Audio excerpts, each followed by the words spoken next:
Bismillahirrahmanirrahim. Assalamualaikum warahmatullahi wabarakatuh. Saya Hayuna dengan NPM 2431015, mahasiswi dari Prodi Pendidikan Biologi. Tujuan pembuatan video ini yaitu untuk memenuhi persyaratan tugas dari mata kuliah Biologi Umum. Nah, pada video kali ini saya akan menjelaskan mekanisme pembentukan urin.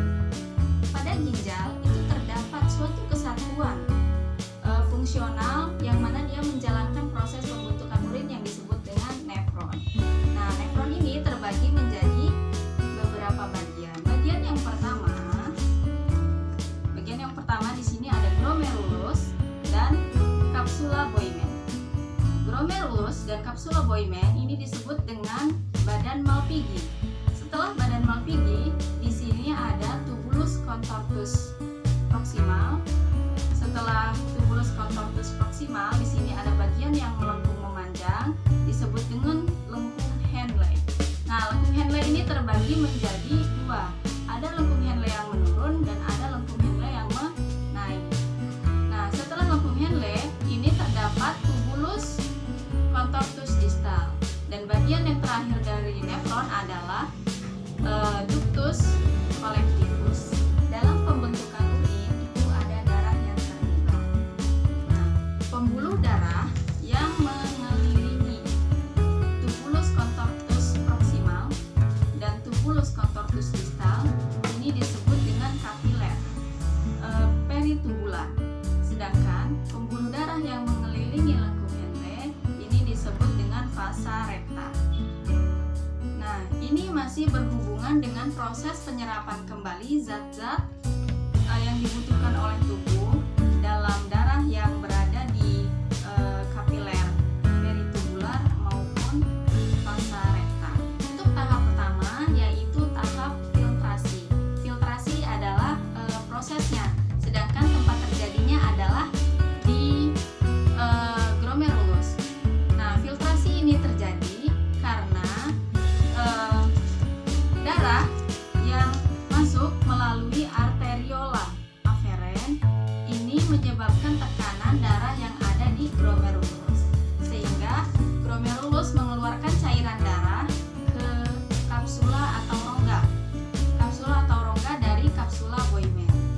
Nah, glomerulus mengeluarkan cairan, tetapi cairan yang keluar adalah berupa air dan zat-zat yang terlarut. Hal ini terjadi karena glomerulus ini memiliki pori-pori dan juga membran yang terspesialisasi dan variabel. Variabel di sini artinya memungkinkan zat-zat keluar dari glomerulus. Nah, darah juga tentu memiliki protein dan sel darah. Tetapi protein dan sel darah tersebut merupakan molekul besar sehingga tidak dapat keluar dari glomerulus. Tetapi protein dan sel darah tersebut akan keluar melalui arteriola aferen.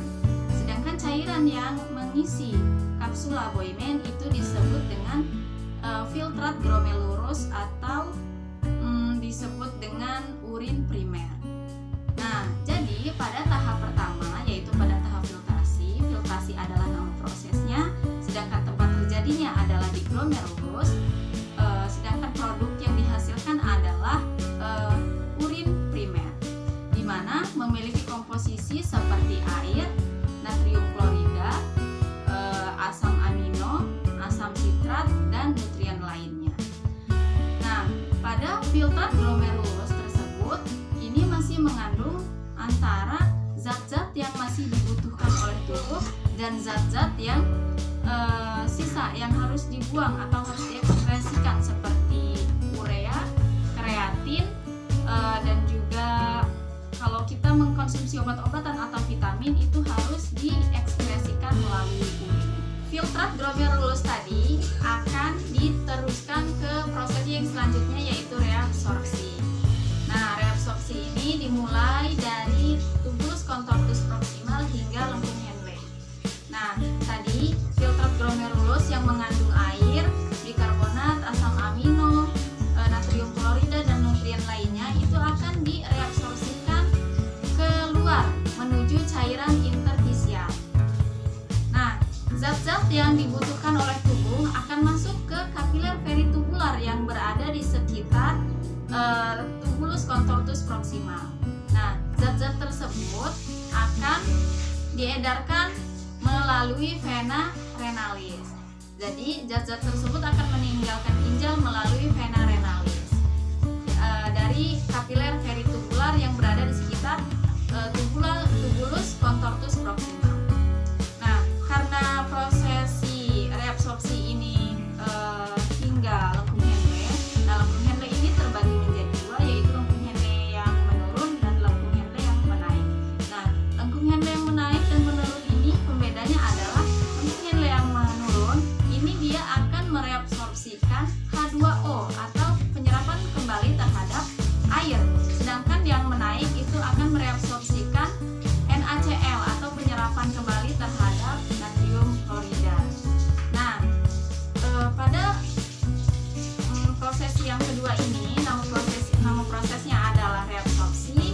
Tempat terjadinya adalah di tubulus contortus proximal hingga lengkung Henle, dan produk yang dihasilkan adalah urin sekunder. Hasil reabsorpsi yaitu urin sekunder. Urin sekunder yang telah diabsorpsi di tubulus contortus proximal dan juga lengkung Henle lalu masuk ke kapiler tubular dan vasa recta. Lalu urin sekunder tersebut akan masuk ke tubulus contortus distal hingga ductus collectivus. Nah, proses yang ketiga yaitu augmentasi. Augmentasi ini nama prosesnya, sedangkan tempat terjadinya adalah di tubulus contortus distal hingga ductus collectivus. Nah, proses augmentasi ini adalah urin yang terbentuk itu sudah siap diekskresikan, sehingga zat-zat yang diperlukan oleh tubuh itu sudah minim dan siap diekskresikan. Lalu di proses augmentasi ini juga terjadi penambahan zat sisa. Contohnya seperti toksin. Toksin adalah hasil ekskresi dari hati, dan juga obat-obat atau vitamin yang kita konsumsi itu juga harus diekskresikan melalui urin. Nah, di proses augmentasi selain penambahan zat sisa juga terjadi proses penyerapan.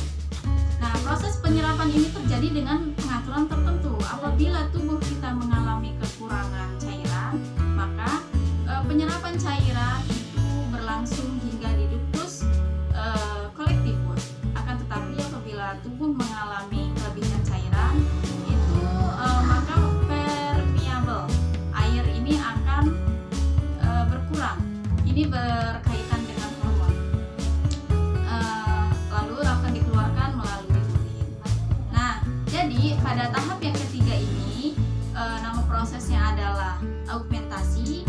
Tempat terjadinya adalah di tubulus contortus distal hingga ductus collectivus, sedangkan produk yang dihasilkan adalah